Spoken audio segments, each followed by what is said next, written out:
दोस्तों B success plus के YouTube channel में मैं वीरेश कुमार आप सभी का बहुत बहुत स्वागत करता हूं। पर्यावरण की सीरीज में आज हम शुरू करने जा रहे हैं जैव विविधता को। दोस्तों बहुत ही मज़ेदार टॉपिक है और बायोडाइवर्सिटी से बहुत सारे क्वेश्चन एग्जाम्स में पूछे जाते हैं और विगत वर्षों में पूछे भी गए हैं। ठीक है दोस्तों, तो फुल डिटेल में हम इन जैव विविधता को कवर करने वाले हैं। तो जैसा कि आपको पता हो, इससे पहले हमने इकोलॉजी एंड इकोसिस्टम को फुल डिटेल में कवर किया है। बहुत ही मजेदार टॉपिक था और उससे पहले हमने पर्यावरण एवं सतत विकास के टॉपिक को कंप्लीट किया है। तो जो भी व्यक्ति चैनल पर नए आए हैं तो डिस्क्रिप्शन में आपको लिंक दे दी गई है, आप वहां से जाकर एक बार अवश्य देखें। ठीक है दोस्तों, आप पिछले टॉपिक को देखेंगे तो आपको बायोडाइवर्सिटी के बारे में और अच्छे से समझ में आएगा। ठीक है, तो चलिए एक बार वीडियो को अंत तक जरूर देखना दोस्तों, बहुत मजा आने वाला है। तो चलिए स्टार्ट करते हैं। दोस्तों वीडियो को स्टार्ट करने से पहले प्लीज़ दोस्तों चैनल को सब्सक्राइब करिए और बेल आइकन पे प्रेस जरूर करना, क्योंकि जब भी नेक्स्ट वीडियो आए तो आपको नोटिफिकेशन सबसे पहले मिले। ठीक है, अगर आपको पीडीएफ फाइल डाउनलोड करनी हो तो डिस्क्रिप्शन में मैंने टेलीग्राम के चैनल की लिंक को दे दिया है, आप वहां से जाकर हमारे टेलीग्राम के चैनल के साथ जुड़ सकते हैं। चलिए दोस्तों शुरू करते हैं। तो दोस्तों जैव विविधता, बायोडाइवर्सिटी, तो सबसे पहला क्वेश्चन यही आता है कि जैव विविधता होती क्या है दोस्तों। ठीक है, जैसा कि हमने पहले पढ़ा था इकोलॉजी इकोसिस्टम, तो यही हमारा तरीका है पढ़ने का। सबसे पहले हम जानते हैं कि जो टॉपिक हम स्टार्ट करने वाले हैं उसका मतलब क्या है। जब यही नहीं पता होगा कि जैव विविधता होती क्या है तो हम पढ़ेंगे क्या। ठीक है, तो सब पता करेंगे, चिंता मत करिए, पेशेंस रखिए और बहुत प्यार से और बहुत ही मज़े से पढ़ने वाले हैं। तो बायोडाइवर्सिटी के बारे में दोस्तों मैं आपको बताऊं तो बायोडाइवर्सिटी जो जैव विविधता है उसका मतलब होता है जीव की विभिन्नताएं। जीव की विभिन्नताएं मतलब मैं यहाँ पर आपको एक फिगर के माध्यम से समझा दूं कि जैसे कि हमने पढ़ा था इससे पहले वाले टॉपिक में इकोलॉजी एंड इकोसिस्टम। इकोसिस्टम हमने पढ़ा था, तो इकोसिस्टम क्या होता है दोस्तों। सबसे पहले इकोलॉजी होता है एक घर का अध्ययन। घर मतलब जो जीव जंतुओं के घर का अध्ययन। जैसे हमने एक जंगल ले लिया तो जंगल में बहुत सारे पेड़ पौधे हैं, जीव जंतु हैं, है ना, तो ये एक घर हो गया। तो इसका जब अध्ययन करेंगे तो उसे बोलते हैं इकोलॉजी, जो कि एक जीव विज्ञान की एक शाखा होती है। ठीक है, इकोलॉजी। और दोस्तों इकोसिस्टम क्या होता है, इस घर के अंदर, घर मतलब इस जंगल के अंदर जो जीव जंतुओं पेड़ पौधों के बीच में जो अंतःक्रिया होती है, जो सिस्टम काम करता है, जिसकी वजह से ये सब मतलब जीवित रहते हैं और अपना पोषण करते हैं, तो उस क्रिया को बोलते हैं इकोसिस्टम। ठीक है, इकोसिस्टम। इससे पहले हमने उसी में पढ़ाया था पिछले टॉपिक में कि फूड चेन के बारे में पढ़ाया था, कौन किसको कैसे पोषण प्राप्त करता है ना। पिरामिड के बारे में पढ़ा था हमने, तो बहुत अच्छे तरीके से हमने वहां पर कंप्लीट किया है। उत्पादक, उपभोक्ता, ये सब क्या होते हैं, तो एक बार अवश्य देखना। ठीक है दोस्तों, तो चलिए, तो दोस्तों हमने वहां पर ये इकोसिस्टम को कंप्लीट किया। तो अब यहाँ पर हम जैव विविधता में बताएं आपको, तो दोस्तों जो घर का अध्ययन हम कर रहे थे इकोलॉजी में, तो उसी घर में जो इकोसिस्टम था, बहुत सारे पेड़ पौधे थे जहां पर जीवों की विभिन्नताएं पाई जाएं। जैसे कि हमने एक जंगल तो ये मान लिया, एक ये मान लिया, ठीक है, बाग ले लो, जंगल ले लो, वन ले लो, कुछ भी ले लो। ठीक है, तो ये हमने दो मान लिए। यहां पर देखा तो यहां पर आम के वृक्ष केवल 20 थे। ठीक है, सपोज करिए यहां पर एक शेर रहता है ना, एक शेर रहता है, और यहां पर हिरन भी थोड़े हैं। ठीक है, और वहीं इसकी बात करें तो यहां पर 100 तो आम के पेड़ हैं। ठीक है, और यहां पर 10 शेर रहते हैं और हिरन की मात्रा भी इससे ज्यादा है। तो दोस्तों जहां पर जीवों की विभिन्नता पाई जाए, और यहां पर बंदर, कुत्ते और भेड़िए, ये सब भी जीव जंतु पाए जाते हैं। ठीक है, तो यहां पर हमारी जो जीव थे वो कम थे, मात्रा में भी कम थे, और उनका जो विभिन्नताएं थी वो भी कम थी। केवल यहाँ पर शेर और थोड़े से आम के पेड़ और यहाँ पर जो है हिरन पाए जा रहे थे। लेकिन यहाँ पर हिरन भी हैं, कुत्ता भी है, बिल्ली भी है। ठीक है, तो यहाँ पर बहुत सारे जीव जंतु हैं, यहाँ जीवों में विभिन्नताएं हैं। यहाँ पेड़ पौधे भी, आम का भी है, जामुन का भी है, और भी शीशम का भी है। तो ये जो विविधता का मतलब होता है, यहाँ पर जीवों में विभिन्नताएं हैं। विभिन्नताएं मतलब विभिन्न प्रकार के यहाँ पर जीव पाए जा रहे हैं। तो यहाँ इसकी विविधता ज्यादा होगी, इसकी कम होगी। ठीक है, इसकी ज्यादा होगी और इसकी कम होगी। तो आई होप आपकी समझ में आ गया होगा। तो आगे देखिए, अभी डेफिनेशन के माध्यम से आपको सब कुछ क्लियर होने वाला है। ठीक है, तो पढ़ते रहिए बस। चलिए अंत तक अवश्य देखना, मैं यकीन मानिए अब ये पहला पार्ट है, लगभग ये 5 पार्ट में ये कंप्लीट होगा जैव विविधता। जैसा कि आपको पता हो मेरे पढ़ाने का तरीका क्या है, और फुल डिटेल में एक बार में ऐसा पढ़ो कि दोबारा पढ़ने की जरूरत ही ना पड़े, केवल उसका रिवीजन करना पड़े, यही मेरा मानना है। ठीक है, तो फुल डिटेल में हम पढ़ेंगे।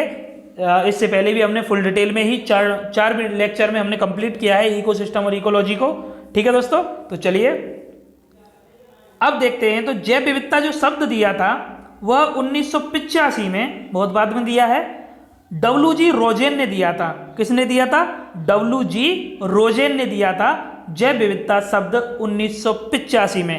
ठीक है दोस्तों, इससे पहले भी मैंने आपको बताया था इकोलॉजी। इकोलॉजी जो शब्द दिया था दोस्तों, इकोलॉजी जो शब्द दिया था वो किसने दिया था? अर्नेस्ट हेकल ने। किसने?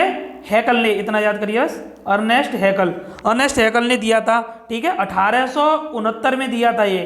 ठीक है, 1869 में अर्नेस्ट हैकल ने। और वहीं इकोसिस्टम जो दिया था, इकोसिस्टम जो दिया था वह दिया था किसने?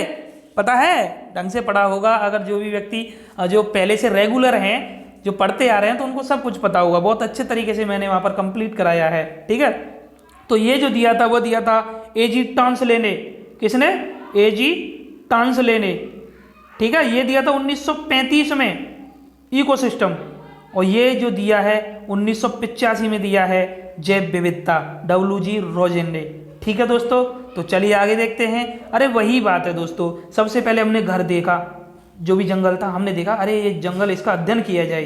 ठीक है, एक मतलब आपको समझाने के तौर पे बता रहा हूँ। ठीक है, तो इसका अध्ययन किया जाए। तो तब तक तो हम अध्ययन कर रहे थे। ठीक है, फिर अध्ययन के बाद में 18, ये बात है सपोज करिए 1869 की, जब किसने? जब अर्नेस्ट हैकल ने जब इकोलॉजी शब्द दिया था। ठीक है, इकोलॉजी के बारे में बताया था, तो हमने इसका अध्ययन किया। तो फिर उसके बाद में देखा, अरे यहाँ पर तो बहुत सारे जीव जंतु पाए जाते हैं, पेड़ पौधे भी हैं, है ना, छोटे छोटे जीव जंतु और जो जीवाणु वगैरह ये सब भी हैं। तो ये रहते कैसे हैं? इनकी समाप्ति होती है एक दूसरे से, मतलब इस तरीके से रहते हैं कि सब जीवित हैं, और इनका रहना सहना कैसा होता है, क्या इनके बीच में क्या तंत्र काम करता है, क्या सिस्टम है इनका। तो जब उस सिस्टम के बारे में, जब अंतःक्रिया के बारे में हमने जाना, और जो ये जो अजैविक घटकों के साथ कैसे अंतःक्रिया बनाते हैं, कैसे इनका तंत्र विकसित होता है, तो इस सब के बारे में जब हमने जाना, तो डेट आ गई 1900 कितने में किया था? 1935 में शब्द दिया। फिर क्या? इकोसिस्टम।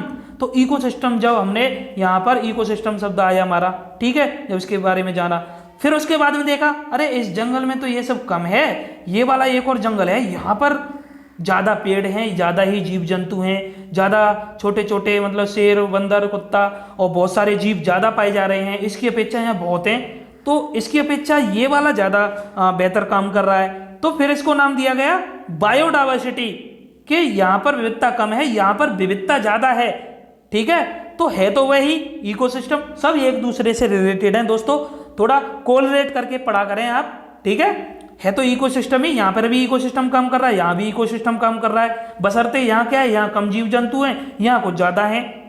ठीक है ना, तो यहाँ पर जब आया तो बायोडाइवर्सिटी शब्द आया, तो ये आया 1985 में। तो देखिए वही टाइम हमारा चला आ रहा, आगे हमारा विकास होता गया और जानते गए हम। ठीक है दोस्तों, तो आई होप आपकी समझ में आ गया होगा। ठीक है, नहीं आया है तो एक बार अवश्य देखना, मैंने फिर से बोल देता हूँ आपको, इकोलॉजी और इकोसिस्टम के टॉपिक को आप एक बार अवश्य देखना। उससे पहले पर्यावरण और सतत विकास को मत छोड़ना, उसको भी देखना। ठीक है, शुरू से आप जुड़ना हमारी सीरीज के साथ, बहुत मज़ा आने वाला है। पढ़िए, और आपका इन्वायरमेंट से एक भी क्वेश्चन बाहर जाने वाला नहीं है, यकीन मानिए। ठीक है, चलिए तो अब देखते हैं हम डेफिनेशन के बारे में। तो दोस्तों डेफिनेशन क्या है बायोडाइवर्सिटी की, कि किसी प्राकृतिक प्रदेश में, प्राकृतिक प्रदेश मतलब हाँ वही वन, जंगल, क्षेत्र, कोई भी हो, में पाई जाने वाली जीव जंतुओं एवं पादपों की प्रजातियों की बहुलता को, यहाँ शब्द आ रहा बहुलता, बहुलता मतलब बहुतायत में बहुत ज़्यादा पाई जाए, ठीक है, को जैव विविधता कहते हैं। तो यही तो मैं समझा रहा हूँ कि 2 जंगल थे, यहाँ पर सब चीज़ ज़्यादा है, यहाँ पर कम है, तो इसकी बायोडाइवर्सिटी अधिक है, जैव विविधता यहाँ पर ज़्यादा है, यहाँ पर कम है। ठीक है, तो वही तो है, तो यही प्राकृतिक प्रदेश, ये हमने एक ये मान लिया, एक दूसरा ये मान लिया, जीव जंतुओं एवं पादपों की प्रजातियों की बहुलता यहाँ पर अधिक है। ठीक है, तो यही तो मैंने बताया था, यही होती है हमारी जैव विविधता। चलिए एक और डेफिनेशन, जैसा कि आपको पता हो डेफिनेशन में एक नहीं बताता हूं, बस समझ में आना चाहिए, ठीक है। चाहे 2 नहीं 4 डेफिनेशन क्लियर कर लो, और बनाने को तो कितनी भी डेफिनेशन बना लो, बहुत तरीके हैं बनाने के, ठीक है। चलिए, पृथ्वी के विभिन्न आवासों में, वही आवास रहन सहन, जंगल में रहने वाले जंगल में रहते हैं, है ना, और बहुत हैं समुद्र में रहने वाले समुद्र में रहते हैं, तो पृथ्वी के विभिन्न आवासों में तरह तरह के पादप एवं जीव जंतुओं की उपस्थिति को जैव विविधता कहते हैं। तो फिर वही मतलब तो वही है ना, तरह तरह के, तो तरह तरह के मतलब वही विभिन्न प्रकार के जीव जंतु, और पादप और जीव जंतुओं की उपस्थिति को, उपस्थिति मतलब वहां पर जो पाए जाते हैं उसी को जैव विविधता कहते हैं। तो निकल कर वही आएगा सामने जो सबसे पहले मैंने 2 जंगल बनाकर जो आपको डिफाइन किया था, समझाया था, ठीक है। उसके बाद एक और देखिए, चलिए, जैव विविधता जीवों के बीच पाई जाने वाली विभिन्नता है। बिल्कुल है, यहाँ पर विभिन्न प्रकार के पाए जा रहे हैं, यहाँ कम पाए जा रहे हैं, ठीक है। तो बस एक और देखिए, चलिए, ये थोड़ा अच्छी डेफिनेशन है, देखिए, किसी जगह पर कितने प्रकार के जीव मिलते हैं उसे हम जैव विविधता कह सकते हैं। तो देखिए सबसे सिंपल है ये वाली डेफिनेशन कि किसी जगह पर कितने प्रकार के जीव मिलते हैं उसे हम जैव विविधता कह सकते हैं, कह सकते नहीं है, कहते हैं, ठीक है, उसे हम जैव विविधता कहते हैं। तो दोस्तों समझ में आ रहा है ना, तो प्लीज कमेंट बॉक्स में आप अवश्य बताएं, और वीडियो को लाइक करें, शेयर करना ना भूलें, दोस्तों में शेयर करें, और दोस्तों को बताएं कि अगर इन्वायरमेंट पढ़ना है फुल डिटेल में और अच्छे से समझने के लिए तो बी सक्सेस प्लस के साथ जुड़ें, ठीक है दोस्तों।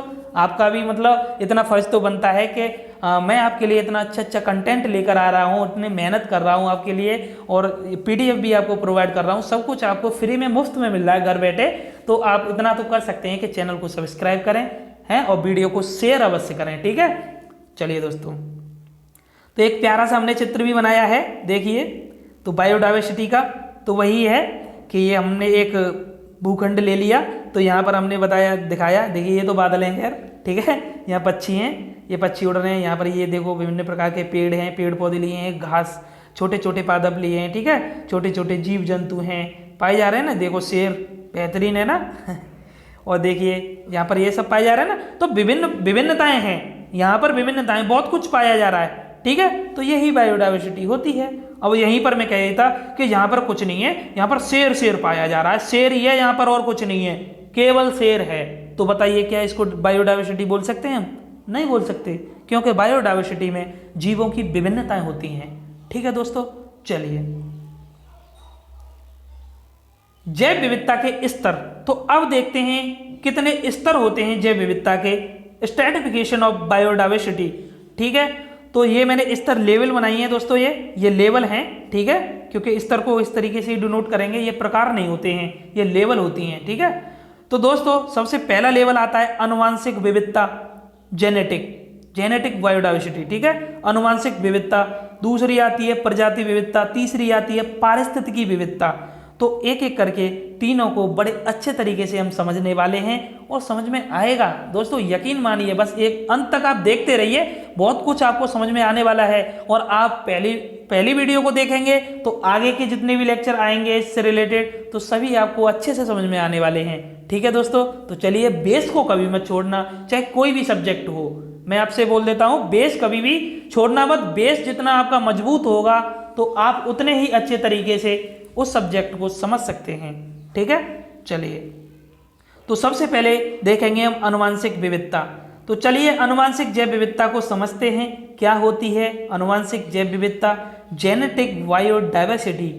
तो ठीक है, जेनेटिक से कुछ तो समझ में आ रहा होगा ना, है, आनुवांशिक लक्षण तो जानते होंगे ना आप, कि दादा के पापा जी में आए, पापा जी के बेटे में आए, बेटे के उसके बेटे में आए, ठीक है। पीढ़ी दर पीढ़ी स्थानांतरित होते रहते हैं, कुछ गुण होते हैं, जैसे कि दादाजी से पापा जी की शक्ल मिलती है, पापा जी से बेटे की शक्ल मिलती है, तो बेटे से उसके बेटे की शक्ल मिलती है, ठीक है। तो इस तरीके से आनुवंशिक लक्षण होते हैं। तो यहाँ पर हम जैव विविधता में आनुवंशिकता कैसे देखेंगे, तो चलिए देखते हैं, देखेंगे क्या। तो दोस्तों, किसी भी लक्षण में उपस्थित विविधता का वह भाग जो कि आनुवंशिक कारणों से उत्पन्न होता है, आनुवंशिक विविधता कहलाता है। जो मैंने अभी बताया ना, पीढ़ी दर पीढ़ी स्थानांतरण होता है लक्षणों का, वही चीज है ये, कि किसी भी लक्षण में, लक्षण की बात आ गई, उपस्थित विविधता का वह भाग आनुवंशिक कारणों से उत्पन्न होता है, आनुवंशिक कारणों से उत्पन्न होता है, उसे आनुवंशिक जैव विविधता कहते हैं। तो दोस्तों यहाँ पर मैं आपको समझा दूं, डेफिनेशन से कम समझ में आता है, जो अपनी भाषा में जो हम समझने की कोशिश करते हैं वह ज़्यादा समझ में आता है। तो है ना दोस्तों। तो चलिए, तो बेसब्री से इंतजार कर रहे होंगे कब बताऊं मैं, तो चलिए सब्र तोड़ता हूं। तो दोस्तों आनुवंशिक जैव विविधता क्या होती है कि जैसे कि मैं आपको बताऊं कि ये एक घास है, ठीक है, किसी भी जंगल में या भूखंड में, विचित्र में ये घास है। तो दोस्तों हमने इसका नाम दिया घास, और ये भी एक घास है, ठीक है, तो इसका नाम दिया हमने घास, और ये भी एक घास है, ठीक है।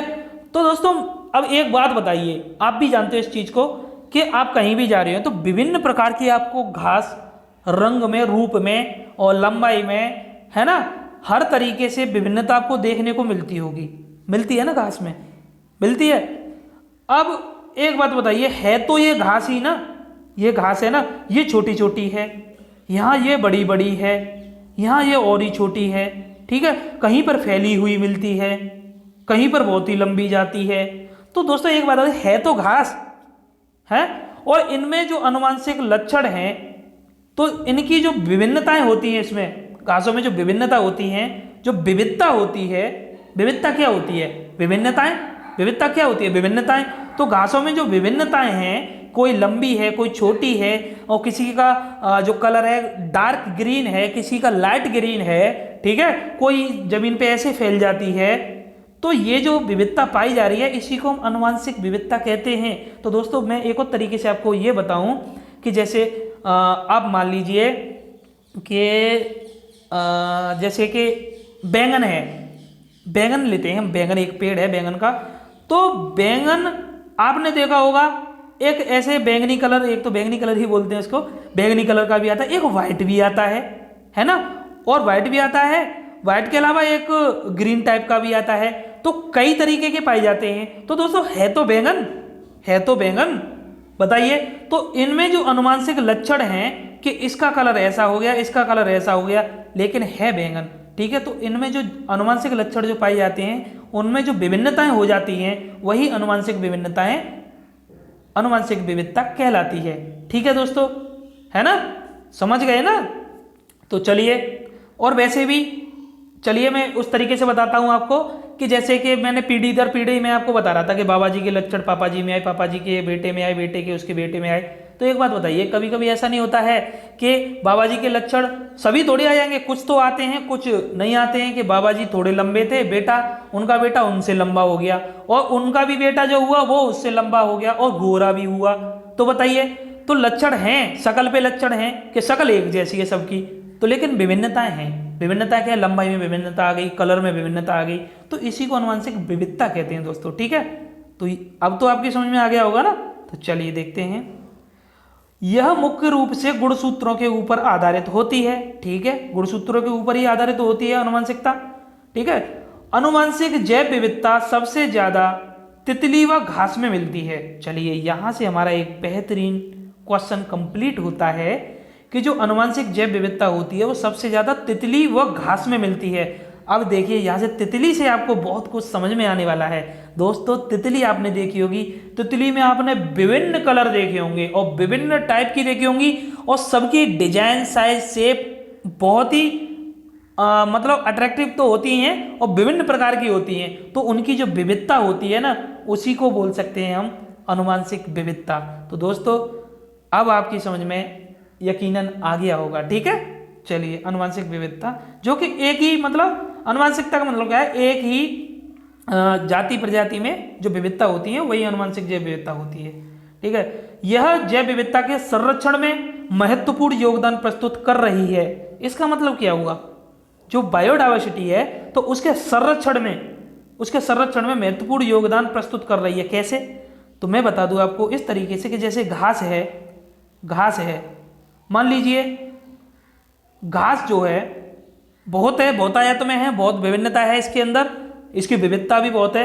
तो घास जैसे जैव विविधता कम होती चली जाए, सब नष्ट होते चले जाए पेड़ पौधे घास फूस, तो जब इसकी विभिन्नता अधिक होगी और इसकी विविधता भी है, बहुतायत में पाई जाती है, बहुलता में ये पाई जा रही है, तो ये बताइए ये आसानी से खत्म नहीं होगी, आसानी से खत्म नहीं होगी। इसका महत्वपूर्ण योगदान रहेगा जैव विविधता में।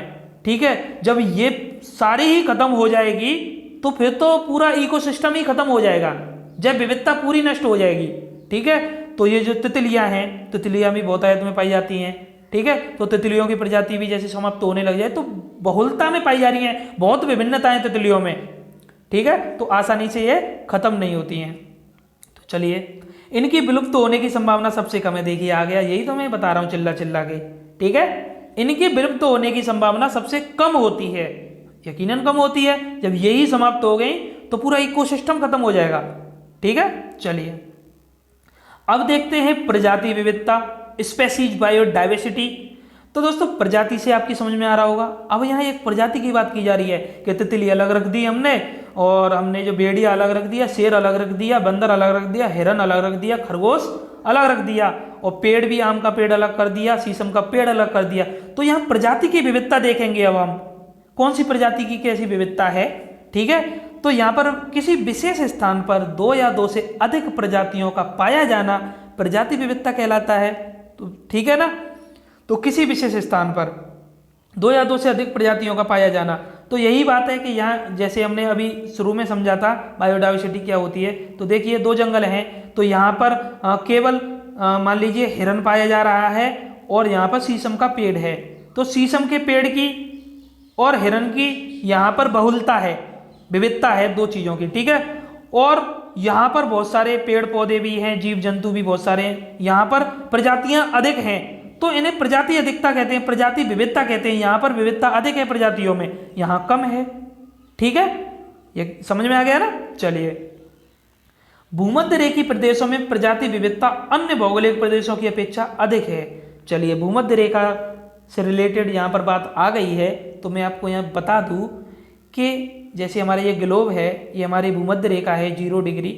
ठीक है, इससे ऊपर हमारी 23.5 डिग्री पे कर्क रेखा पाई जाती है, और दक्षिण में 23.5 डिग्री पर मकर रेखा पाई जाती है।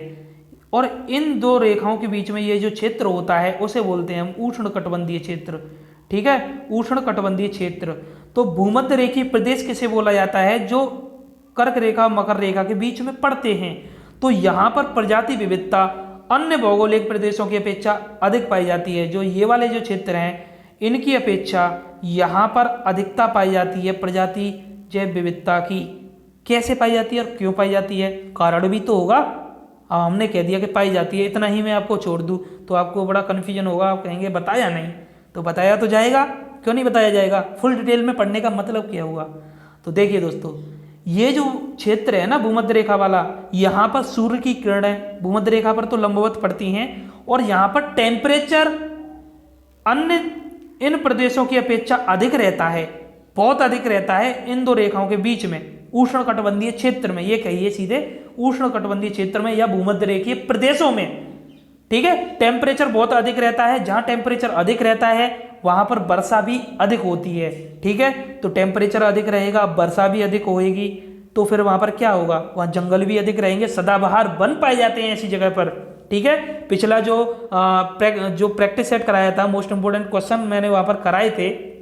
ठीक है, इकोलॉजी और इकोसिस्टम से रिलेटेड बहुत अच्छे अच्छे क्वेश्चन मैंने वहां पर कराए हैं, तो वहां पर मैंने बताया था इसके बारे में। ठीक है, तो दोस्तों हाँ, मैं आपको यहाँ एक बात बता दूं कि हमारे पढ़ने की स्ट्रेटजी क्या है कि टॉपिक को कंप्लीट करने के बाद में उससे रिलेटेड जितने भी क्वेश्चन होते हैं सभी को मैं कराता हूं। ठीक है, उसको आप अवश्य करना टॉपिक को कंप्लीट करने के बाद। वहां पर आपको क्वेश्चन के लेवल का पता चलता है, और वहां पर जो कुछ पॉइंट रह जाते हैं वह सभी क्वेश्चन के माध्यम से हमारे कवर हो जाते हैं। ठीक है, तो प्रैक्टिस करना ना भूलें।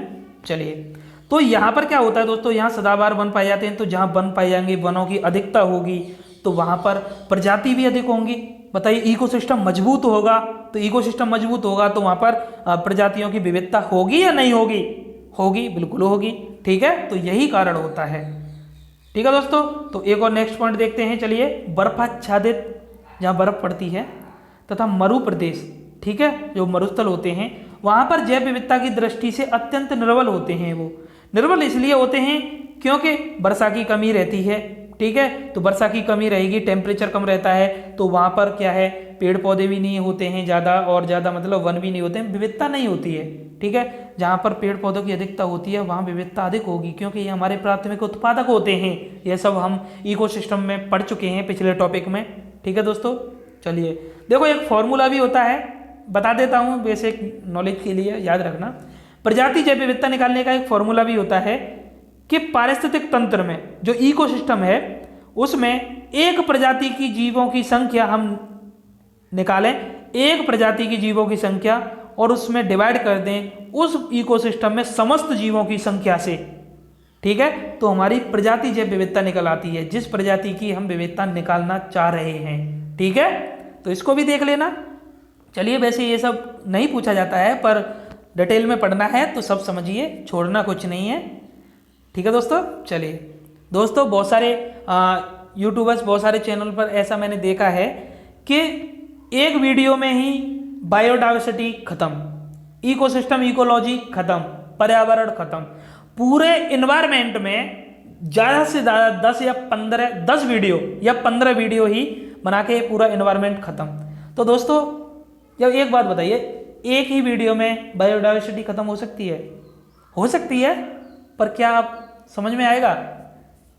पर बहुत सारे स्टूडेंट होते हैं, देखते हैं, वही पसंद आता है कि हाँ एक ही वीडियो में सब कुछ खत्म है, लेकिन जब क्वेश्चन नहीं फंसता है एग्जाम में तो फिर निराश होते हैं। तो दोस्तों, निराश नहीं होना है, फुल डिटेल में पढ़ना है, और हमें एक नंबर क्या, हमें एनवायरनमेंट से जितने भी क्वेश्चन आएंगे सभी हमें नंबर लेकर आने हैं, ठीक है। तो इस तरीके से आप अपनी पढ़ाई करिए।